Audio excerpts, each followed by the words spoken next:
अस्सलामुअलैकुम। मोहम्मद अज़हर सिद्दीक अपने programme political diaries के साथ हाज़िर खिदमत है। जिस वक्त रिकॉर्ड कर रहा हूँ उस वक्त भी 9 मई के फैसले नहीं आए, लेकिन फैसले हर एक को पता है। मुझे उस कहने की बात नहीं, इस पर बात इंशाल्लाह कल करेंगे। कल इस पर तफसीली बातें होंगी। और जो कुछ भी है, हाफ़िज़ अब्दुल्ला ने मोहसिन नकवी और शहबाज शरीफ एक ऐसी कहानी बताई है, वो कहानी तोता मैना की कहानी तो पुरानी हो गई। ज़रा इस पर गुफ्तगू करेंगे।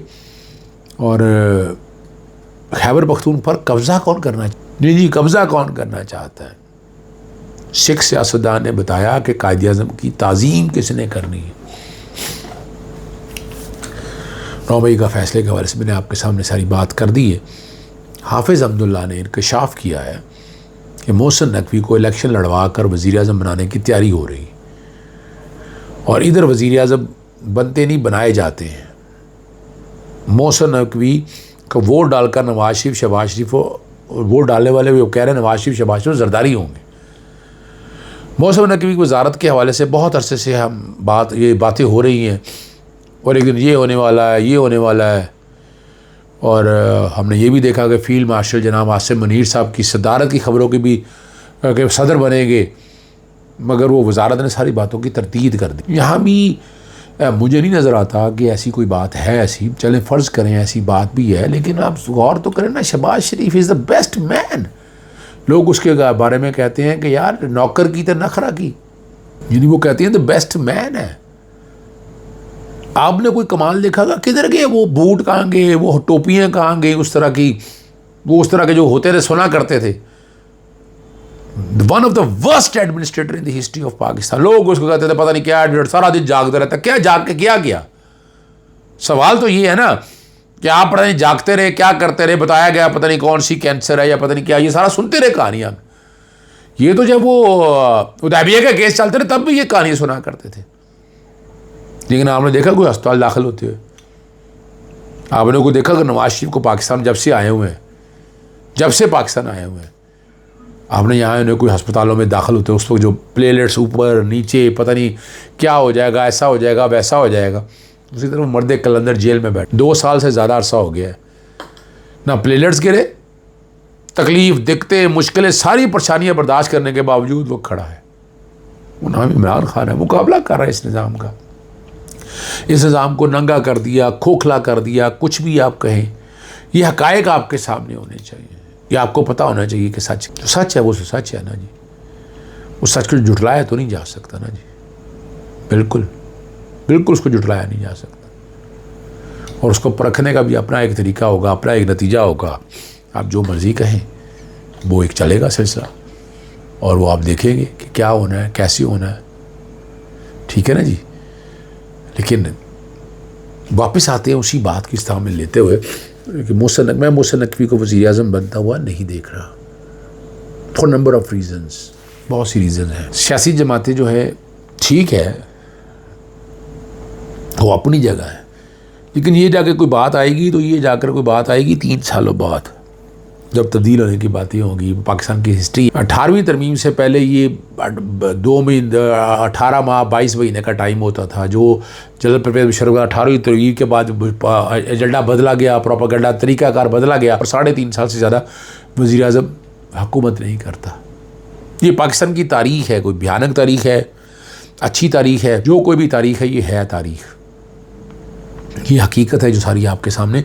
यानी ये कोशिश करता रहता हूँ कि आपके सामने सारे सच बताता रहूँ, हर चीज़ आपके सामने रखते रहे, आपको सच का अंदाज़ा हो, आपको पता हो कि क्या बात है, किस तरह होनी है, कैसे होना है, ठीक है ना जी। ये समझना है, ठीक है। ये समझेंगे तो आपको बड़ी आसानियाँ होंगी, कोई मुश्किल नहीं होगी, कोई परेशानी नहीं होगी। इस निज़ाम को जो हाइब्रिड प्लस जो भी कुछ निज़ाम कहेंगे, इसको समझना कोई मुश्किल काम नहीं, आप बड़ी आसानी से समझ सकेंगे। मैं चले वो ट्वीट सामने रख लेता हूँ।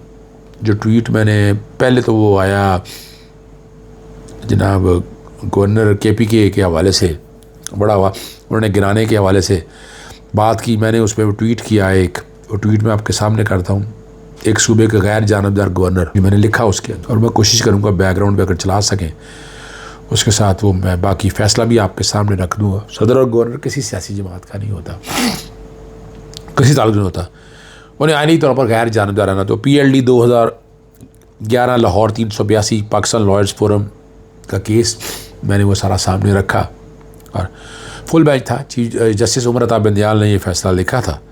और लेकिन अब जो बात मैं इस वक्त करना चाह रहा हूँ ना वो बात और है। मैं जो इस वक्त बात आपके सामने रखना चाह रहा हूँ ना वो बात कुछ और है। ये चले मैं साथ साथ मैं भेजता रहूँ ताकि बैकग्राउंड पे वो सारी चीज़ें जो है ना वो चल जाएं और वो लिखी जाएं, और बाकी चीज़ें भी सारी बैकग्राउंड पे वो फ़ैसला भी आ जाएगा सारा, वो भी आप देख सकते। लेकिन अभी जो बात करने का मकसद ये है, वफाकी वज़ीर अमीर मकाम ने दावा किया कि हम सब मुनासिब वक्त पर सूबाई हक़ असम्बली में अपनी अक्सरियत साबित करेंगे। 53 अरकान पर मुश्तमिल एक मजबूत अपोजिशन इत्तेहाद खैबर पख्तूनख्वा में हालात बदल सकता है। विकेट के जो दोनों जानब खेलते हैं वो आपको पता है, उनके बारे में हमें कहने की ज़रूरत नहीं है। और इस वक्त आपको अंदाज़ा भी है कि क्या कुछ हो रहा है, जो हालात है सारे आपके सामने भी हैं, आपको अंदाज़ा भी है और कोई मुश्किल नहीं है आपको समझने के लिए भी। जो विकेट से दोनों तरफ खेलने वाला वो अच्छे बच्चे हैं। सेनेट के इलेक्शन में हालात आपने देख लिए थे किसी वक्त भी, और इस वक्त अली मीर गंडापुर जो है ना बड़े आसान तरीके से, लेकिन किसी को इतराज़ हो मेरी इस बात पे, वो अपनी जगह है, लेकिन वो अपने कार्ड ठीक खेल, और कार्ड इसी तरह ही खेलने चाहिए उन्हें, यानी वरना हुकूमत चली जाएगी हाथ से। और हुकूमत जाने का मकसद है कि आपके लिए बहुत हालात टाइट हो जाएंगे। एक हुकूमत आपके पास है खैबर पख्तूनख्वा के अंदर, आप एहतजाज भी कर रहे हैं, एक वक्त आएगा जब आप इस्तीफ़ों की तरफ जाएंगे या बाकी चीज़ों की तरफ जाएंगे, लेकिन अभी टाइम नहीं है, अभी टाइम नहीं। जब तक इमरान खान बाहर नहीं आते, जब तक इमरान खान बाहर आएंगे तो फिर ये सोचा जाएगा कि आप इस तरफ जाएँ, सही है ना जी। और अली मीर गंडापुर देखें वो सियासी बातें कर रहे हैं, वहाँ के जब ऑपरेशन हो रहा है वहाँ के लोगों को इन्वॉल्व होना चाहिए, उनको आप साथ रखेंगे तो बड़ी आसानियाँ हो जाएंगी।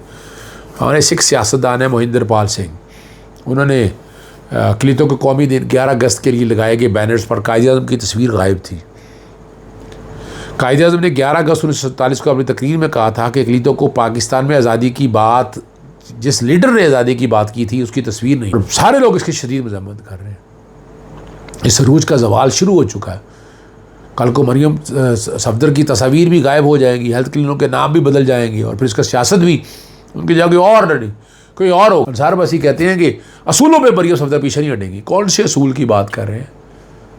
बोर्ड को इज़्ज़त का नारा, ये सारे बयान ये चलते रहे ना सारे। आज अंसार बासी साहब आप बड़े सीजनड साफ़ी हैं, आप तो बात सही किया करें ना, आपसे लोगों को बड़ी उम्मीद है, हमने बड़ा कुछ सीखा आपसे, मगर ये कोई तरीका, इसीलिए लोग देखे अब आपको पसंद नहीं करते। आप जब तक असूलों की बात करते रहे लोग पसंद करते हैं आपको, जब आप असूलों से हटते हैं तो यही हालत होता है, यही हालत और वाक़यात, यही कुछ सारा कुछ होता है, और यही बातें इस तरह ही आगे चलती है। ये सारे 9 मई के केसेस जो है ना वो फैसला आना था, जो रात गए तक तो नहीं आया था, जो कि अभी सुबह प्रोग्राम हो रहा है, तो रात किसी बहर भी ये राहत बेकरी और थाना शानवान जलाओ घिराओ के ये दलाइल सुन लिए गए थे। आलिया अफजा रात 3 बजे तक उनके वकला दलाइल दिए थे, बताया था कि क्या हो रहा है, कैसे होना है, और एक एक चीज़ सामने रखी थी। दहशतगर्दी जज की अदालत जो है ना, मंजर गिल ने फैसला महफूज कर लिया, रात कर लिया था, और किसी पहर भी ये फ़ैसला रात को आ जाएगा। और बज़ाहिर यही लग रहा है 10 साल से कम सज़ा तो मुझे नहीं नज़र आ रही, हो सकता है उससे ज़्यादा सज़ा हो जो फैसलाबाद में ट्रेंड चला था। ये सज़ाएँ कल रहती हैं या नहीं रहती, मैं बज़ाहिर तो ये सज़ाएँ रहना बड़ा मुश्किल है, कमज़ोर एविडेंस है, कमज़ोर मटीरियल है, और ये अब सारा कुछ अदलिया की आज़ादी से मुंसलिक है। आपके यहाँ तो सारा सिस्टम हाइब्रिड रजीम है, कंट्रोल्ड सिस्टम है, ये सारा कुछ चल रहा है, इसके नताइज भी क्या होने हैं वो भी आप समझ सकते हैं, आपको अंदाज़ा भी हो जाएगा क्या हालात और वाक़यात। लेकिन हमारा काम है, हम चाहते हैं इस मुल्क में आइन और कानून की हुक्मरानी हो, बिल्कुल एस्टैब्लिशमेंट का एक रोल है, वो रोल प्ले करे, पॉलिसी के फ़ैसले है वो, अगर जमहूरी है या तो डिक्टेटरशिप ले आए, सदाती निज़ाम या जो कोई निज़ाम भी आपने लाना है वो ले आए, वो चलता रहेगा। इजाज़त चाहता हूँ, अस्सलाम वालेकुम, अल्लाह हाफ़िज़, पाकिस्तान जिंदाबाद।